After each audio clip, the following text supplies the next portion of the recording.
Assalamualaikum warahmatullahi wabarakatuh, rekan trader Indonesia dimanapun berada. Kembali lagi bersama saya Maurits dan sudah barang tentu kembali lagi bersama Amarket.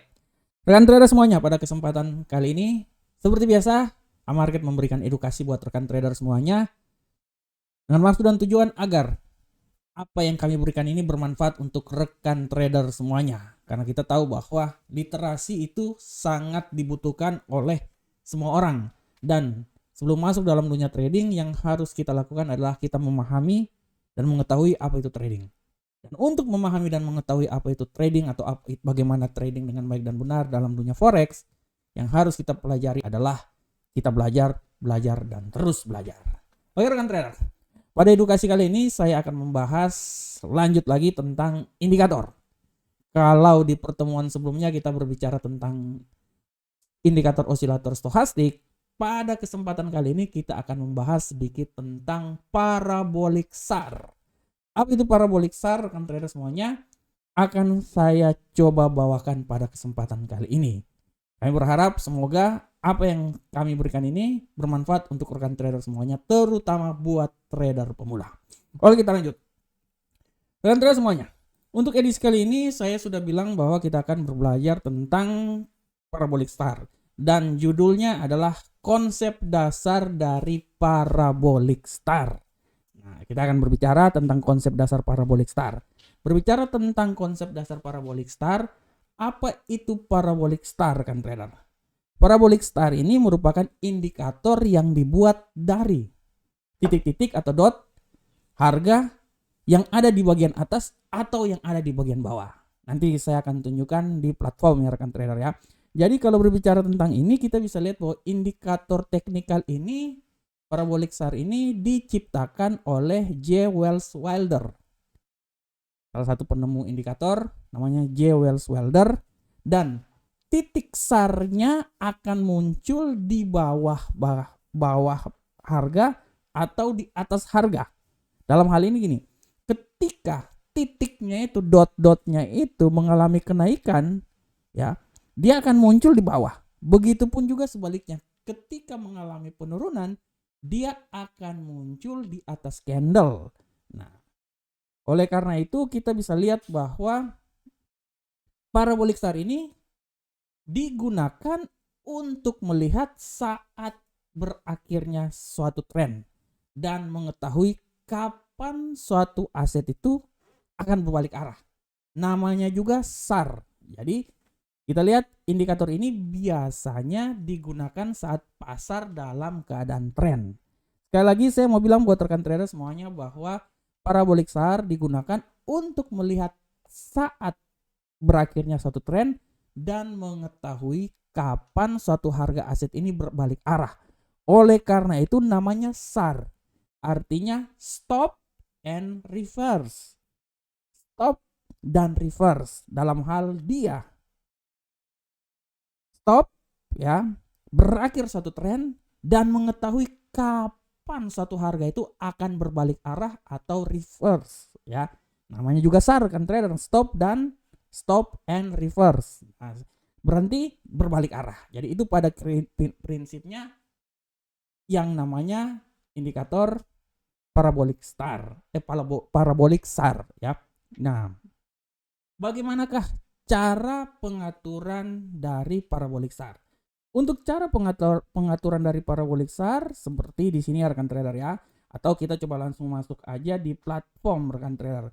Kita coba langsung masuk di platform, kita bisa langsung lihat di platformnya rekan trader semuanya ya. Kita langsung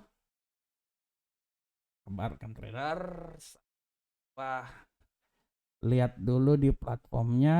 Nah, oke. Kita coba lihat langsung di platform penggunaan dari parabolic SAR kan trader. Nah, ini dia. Oke. Nah, untuk cara menggunakan parabolic SAR sebenarnya sangat mudah. Caranya adalah kalau di MetaTrader ya rekan trader ya. Rekan trader pilih insert indikator ya. Setelah itu ada trend. Setelah tren ini muncul, rekan trader tinggal memilih aja parabolic stop and reverse atau SAR. Nah, di sini. Setelah ini rekan trader bisa lihat ada parameternya dan visualisasinya. Nah, berbicara tentang parameter, rekan trader bisa lihat di sini ada stop, maksimum, ini style ya, ini bagian warna-warna aja rekan trader ya, dan ini cara ininya ya. Nah, selanjutnya rekan trader yang harus rekan trader lihat bahwa cara penggunaannya rekan trader bisa lihat dengan jelas ini bahwa pada prinsipnya formula dari indikator parabolik SAR ini rekan trader bisa lihat dengan jelas di sini ya, bisa lihat dengan jelas formula dari indikator parabolik SAR di sini. Di sini kita bisa lihat bahwa formula matematikanya adalah sebagai gini, sebagai berikut. Titik SAR next-nya atau berikutnya didapat dari titik yang sekarang ini dikalikan dengan extreme point. Karena kalau kita lihat ya, ada 3 formula atau 3 poin yang paling besar apabila secara matematika ya dalam indikator parabolik. Kita bisa lihat pertama extreme point, significant point, dan acceleration factor atau AF. Di sini extreme point itu ditentukan bergantung dari tren yang sedang berlangsung saat ini ya, karena nanti dia akan berpengaruh juga dengan apa yang terjadi pada rumus ya, extreme point ya.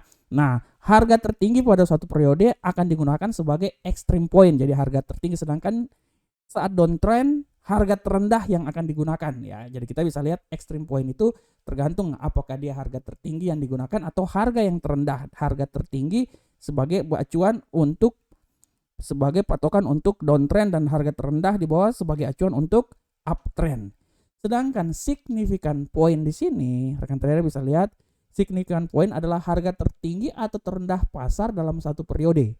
Menurut pengertian umumnya, significant point ini sebenarnya sama dengan extreme point. Jadi prinsipnya dia sama seperti extreme point ya, EP di sini ya rekan trader ya, karena dia akan bergantung dari, akan dilihat dari matematika perhitungannya ya. Dan akselerasi faktor atau AF. Akselerasi faktor ini adalah sebuah nilai yang digunakan dalam penempatan titik SAR-nya.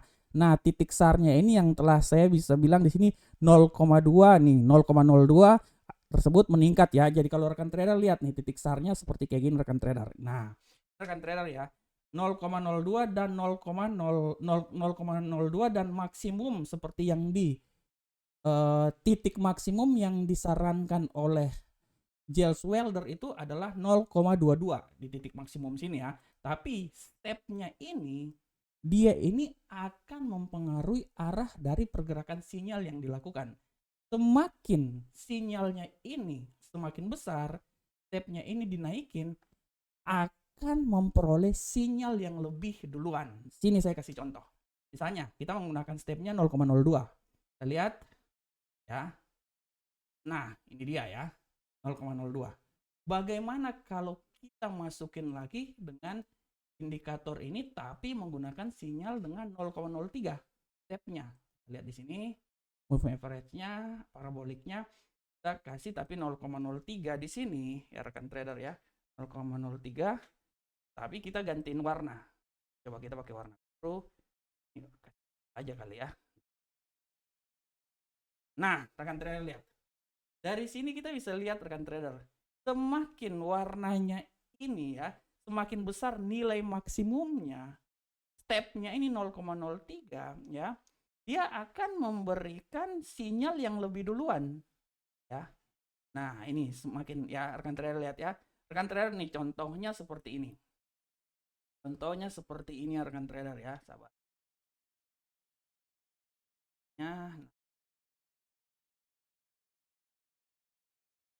ini rekan trader lihat. Ini adalah, nah ya, ini yang 0,03 ya. Sedangkan 0,02 itu baru muncul di daerah sini. Nah ya, jadi semakin 0,03, 0,02 semakin besar stepnya, semakin duluan atau semakin Anda akan memperoleh sinyal lebih cepat. Ya, ini ada perbedaannya. Makanya kan kenapa saya bilang ini akan sangat berpengaruh terhadap lagi di sini. Saya kasih sabar. Nah, Anda lihat. Nah, ini dia ya. Semakin stepnya ini lebih besar, dia akan memberikan sinyal, informasi sinyal yang lebih duluan. Apabila stepnya ini lebih kecil, artinya sinyalnya ini makin lambat. Nah, misalnya 0,01 lah, 0,1 contoh ya. Kita akan kasih warna apa nih? Taruhlah warna hijau deh. Nah, rekan trader lihat kan, sinyalnya malahan semakin lambat kan rekan trader kan. Nah, inilah yang makanya kan sebenarnya sinyal ini tergantung dari keinginan dari settingan rekan trader masing-masing aja, tapi secara default yang disarankan oleh James J. Welder itu di posisi 0,02 dan maksimumnya 0,03. Ini sebagai secara matematikanya aja buat rekan trader ya.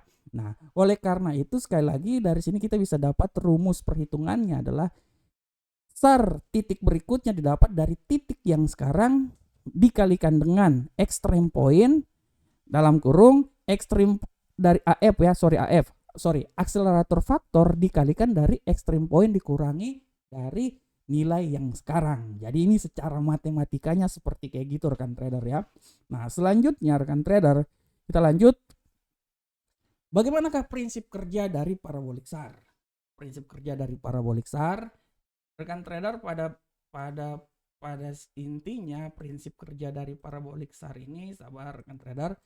Pada intinya prinsip kerja dari parabolik SAR ini rekan trader bisa lihat dengan jelas bahwa ada 3 prinsip kerja dari parabolik SAR. Pertama, gunanya parabolik SAR untuk menentukan arah tren yang sedang terjadi. Yang pertama ya rekan trader ya, menentukan arah tren yang sedang terjadi. Berikutnya, fungsi berikutnya yang kedua adalah fungsinya adalah menentukan entry point, menentukan arah tren, menentukan entry point, dan terakhir exit point dalam trading. Oke, kita lanjut. Bagaimanakah yang fungsi pertama, menentukan arah tren yang terjadi?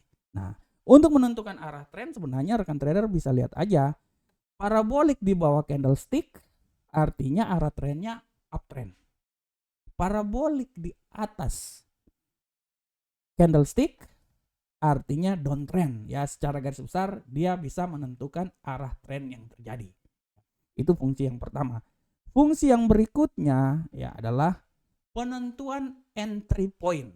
Nah, untuk masalah penentuan entry point, rekan trader gini mekanismenya. Entry point untuk kita bisa mengetahui secara garis besar tren yang akan terjadi untuk kita trading, kita lihat dulu bahwa trennya ini dalam time frame yang agak panjang. Kita lihat dulu time frame yang lebih panjang, misalnya time frame 1 hari. 1 hari dia memulai kecenderungannya gimana? Dalam hal ini contoh di sini 1 hari ini dia memulai kecenderungannya lebih banyak ke downtrend ya. Lebih banyak ke downtrend. Nah, ya, posisi downtrend seperti kayak gini artinya inilah yang menjadi alasan untuk kita mengambil posisi. Kita lihat lagi ke time frame yang lebih pendek.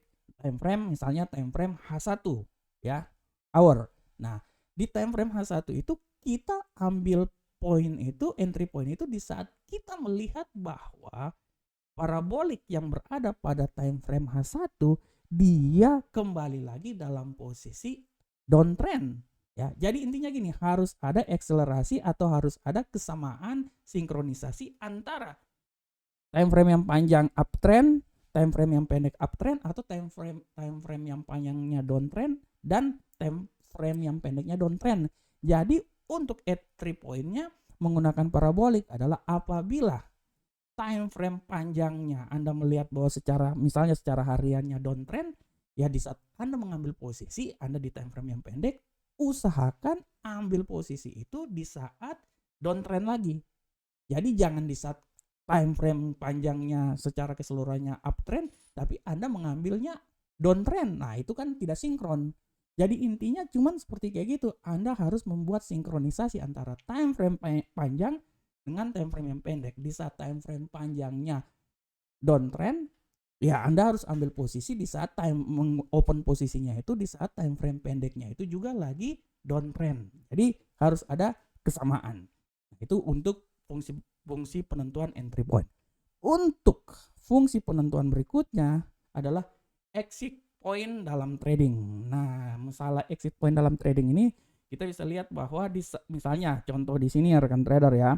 Pada contoh berikut ini kita lihat bahwa sell kita menggunakan ya stop lossnya ini, level stop ini berada pada titik atas atau titik awal pembukaan dari parabolik itu. Jadi dari sini kita udah bisa lihat gini, tren ini udah ketahuan bahwa tren ini akan downtrend ya. Di posisi awal pembentukannya ini dijadikanlah sebagai titik awal atau sebagai level dari exit point tersebut. Itu ya rekan trader ya. Jadi level stopnya di titik tersebut karena itu adalah titik awal. Karena secara garis besar kan udah bilang bahwa parabolik ini dia lebih melihat ke tren. Jadi jadikan titik awal ini sebagai titik level stop dari pergerakan yang terjadi ya. Jadi orang bilang ya kalau kita pasang di sini artinya kita stop lossnya di daerah titik awal inilah ya. Nanti open posisinya di bawah beberapa titik berikutnya ya, 2 atau 3 titik berikutnya, karena secara garis besar dari sini kita sudah bisa lihat bahwa arah keseluruhan tren ini dia akan downtrend atau dia akan uptrend. Dari sini kita udah bisa lihat ya. Jadi titik pembukaan ini sebagai titik level stop dalam mengambil posisi. Oke, selanjutnya rekan trader, dari sini kita bisa mengambil kesimpulan bahwa parabolik SAR ini merupakan sebuah indikator yang sangat handal dan sangat unik. Indikator ini sangat berfungsi dengan baik pada market yang sedang dalam keadaan trending dengan rally dan penurunan yang panjang. Jadi dalam tren dia intinya parabolik ini lebih banyak ditekankan untuk posisi di saat sedang trending, baik itu uptrend maupun downtrend. Akan tetapi rekan trader, pada market yang sideways akan ada risiko yang sangat tinggi ya untuk memperoleh sinyal palsu. Oleh karena itu sekali lagi ya Anda semuanya harus bijak rekan trader ya. Kita udah tahu, kita lihat mekanisme kerja ini indikator. Indikator ini sangat berfungsi paling bagus itu di saat kondisi pasarnya sedang trending. Ya. Jadi kalau seumpamanya kondisi pasar sedang sideways ya tidak usahlah ambil posisi. Kan kita pragmatis aja, trading itu kan pragmatis. Kita ambil posisi di saat ada momen. Kalau tidak ada momen ya ngapain kita ambil posisi. Makanya di sini kalau kondisi sideways ya risikonya sangat tinggi, silakan ditanggung oleh rekan trader karena bisa memperoleh sinyal palsu di situ. Karena memang fungsi dari parabolik SAR ini lebih banyak digunakan untuk saat keadaan yang sedang trending ya. Dan kesimpulan berikutnya adalah parabolik SAR ini dalam trading akan bekerja dengan baik jika dikombinasikan dengan indikator lainnya, misalnya RSI atau stokastik. Nah, semua tergantung dari pemahaman indikator yang dimiliki oleh rekan trader semuanya. Pada prinsipnya, apapun indikatornya, semua tergantung dari rekan trader. Karena indikator itu merupakan tools pembantu untuk rekan trader melakukan analisa. Saya tidak bisa bilang bahwa indikator RSI adalah terbagus atau parabolik SAR adalah yang terbagus. Semua itu tergantung dari rekan trader. Kalau rekan trader lebih comfort atau lebih nyaman dengan indikator, salah satu indikator misalnya RSI, yaitu adalah pilihan rekan trader dan itu adalah yang paling terbaik. Lebih baik saya menggunakan satu indikator tapi saya mengetahui full daripada saya menggunakan beberapa indikator tapi saya tahu setengah-setengah. Nah itu rekan trader. Oleh karena itu kami Amarket memberikan pemahaman ini, ilmu ini agar rekan trader bisa memilih, mempelajari dan menggunakannya sesuai dengan style trading masing-masing. Oke rekan trader semuanya, demikianlah rekan trader edukasi kita kali ini. Saya berharap semoga edukasi ini bermanfaat untuk kita semuanya. Akhir kata, assalamualaikum warahmatullahi wabarakatuh. Sampai ketemu di edukasi-edukasi berikutnya. Salam profit Indonesia.